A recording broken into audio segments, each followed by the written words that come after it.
In this video, I'm going to try to build the best gaming setup for $200, $500, $1,000 and finally $2,000 budget. Each setup has a gaming mouse, mousepad, headphones, keyboard and monitor, so that no matter how poor you are, you can finally stop blaming your peripherals and you can start blaming your teammates. I want to know that the only thing I won't be including are gaming PCs, as I'm not the most knowledgeable when it comes to GPUs and PC building. With that being said, let's just jump right into the video. Starting with the $200 budget, building a whole gaming rig for that money was very challenging, but I think I managed to build a setup that is actually very good. Starting with the monitor, as it is the most expensive part of the setup, I have decided to pick the Acer EK241Y. This monitor only costs less than $90 and has an 120Hz IPS screen with AMD FreeSync and 1 millisecond response time. The build quality is also really good, as it even has a tiltable screen for better ergonomics. For the mouse, I've decided to go with the VXC R1 Pro, which is an extremely great wireless gaming mouse with 30-30-95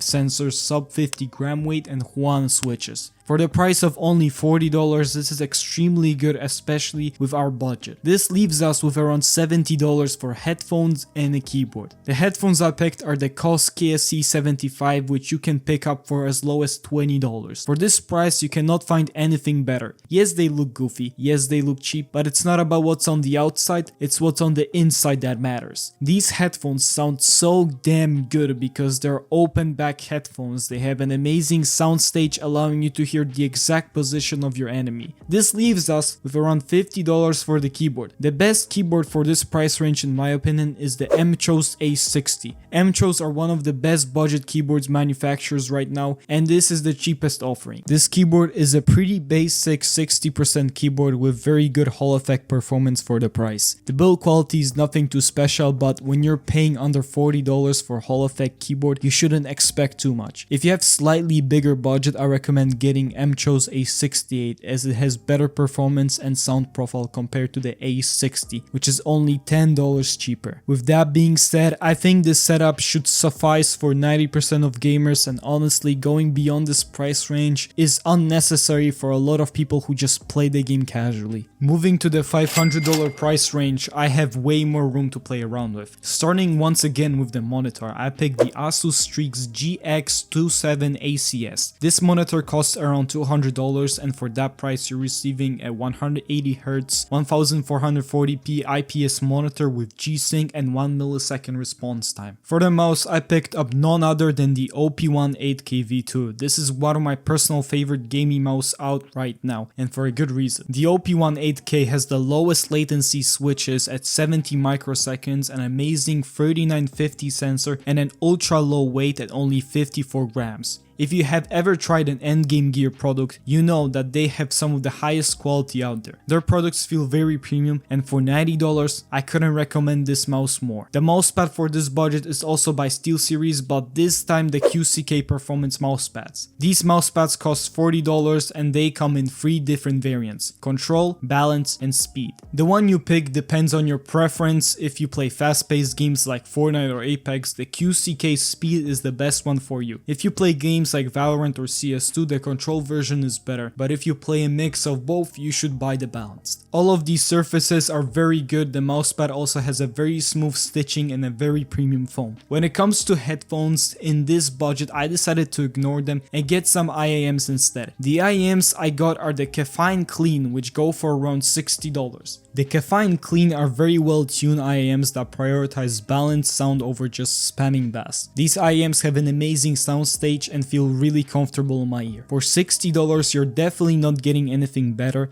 as these just blow everything out of the water with how detailed everything from music to gunshots are. This leaves us with around $110, however you only need $70 for the keyboard. The keyboard in mention is the Monsgeek Fun 60 Ultra TMR. For only $70 you're getting a full aluminum keyboard that weighs 2 kilograms with TMR switches which are more accurate than most Hall effect keyboards. It also has Bluetooth and 2.4 GHz connectivity. I legitimately couldn't find anything better in this price range, which shows how good this keyboard is. With this extra $30 or $40 we saved, you can also pick up a mouse bungee for the OP1 8K V2 so that the drag won't be annoying. I recommend the Zoe Camdra 2, which costs in the $30 ballpark. Doubling our price range to $1,000, the monitor I picked for this price range is the ROG Strix OLED XG27 Accu DMG. This monitor costs around $550, and for that price you're getting, well, as the name suggests, a 4040 OLED monitor with 240Hz, 0.03 millisecond response time and G-Sync. OLEDs are generally considered to be the best monitors in terms of color and latency, giving you those lovely pure blacks that just look so gorgeous. In terms of the mouse, I've decided to pick the Pulsar X2 Crazy Light.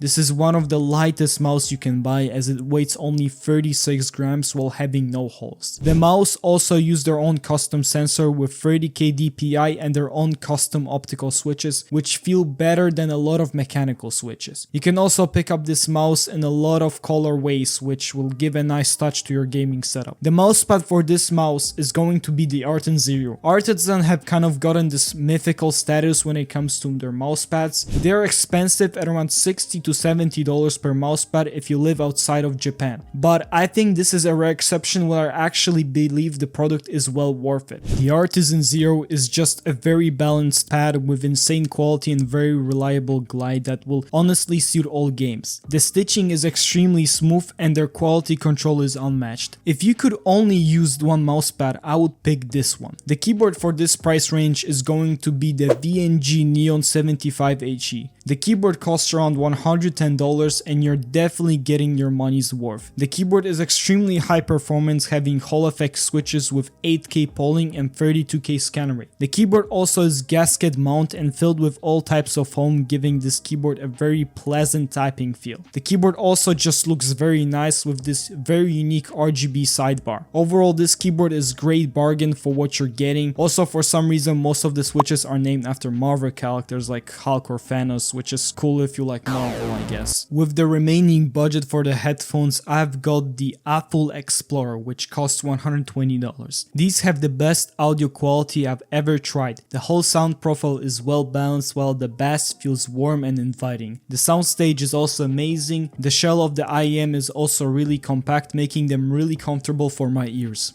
Finally, the $2,000 setup. This setup is for people with just way too much money and nothing to do with it. Starting with the monitor, I got the MSI MPG 321 Eurorex. And what can I say about this monitor? It has just everything. 240Hz? Check. 4K QD OLED panel? Check. 0.03 millisecond response time?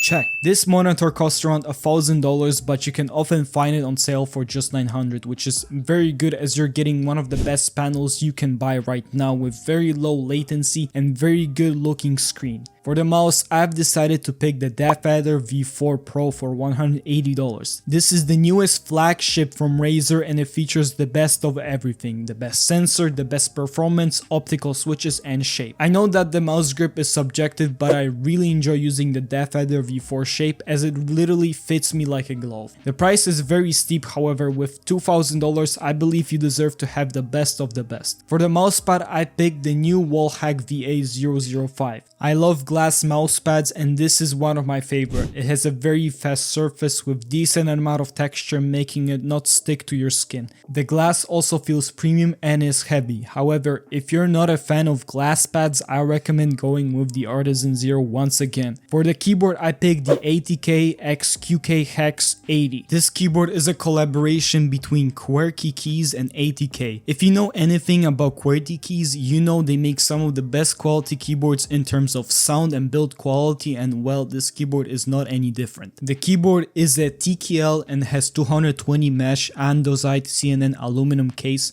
which makes this keyboard weigh almost 5 kilograms. The keyboard has amazing top of the line performance with also a creamy sound that is extremely rare to find on Hall Effect keyboards. This keyboard has also a very unique design and comes in many different colorways. This is just in general one of the best keyboards out right now, as it combines both the precision of Hall Effect with the sound and build quality of mechanical keyboard in one package. The price for a keyboard is $250, which some might say is pretty steep, but in my opinion is fair for what you're getting. Finally, I've decided to pick the Sennheiser HD58X as the headphones. They're really high quality with very nice build quality. The headphones are open back, making the sound extremely open, making them very good for pinpointing enemies and making you feel like you're sitting next to the artist when listening to their music. The sound of this also is very, and I mean very good. Everything is sharp and detailed and nothing needs to be tuned out of the box. These headphones stood the test of time, and I think for $200 they're extremely good. That will be it. Make sure you like and subscribe. Goodbye.